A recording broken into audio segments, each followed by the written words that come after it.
my own cat Orville got killed by a car, I decided to turn it into a drone as a tribute to his untimely death.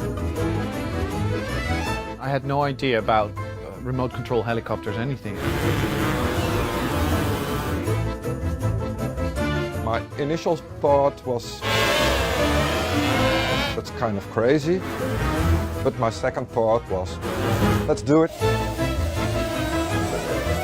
Ostriches can't fly, so we make them fly.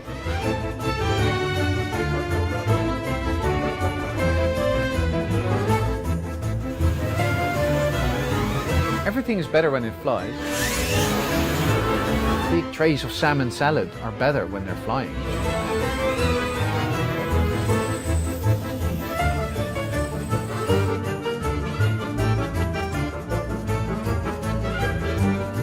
It will excrete a tough jet of water out of his backside.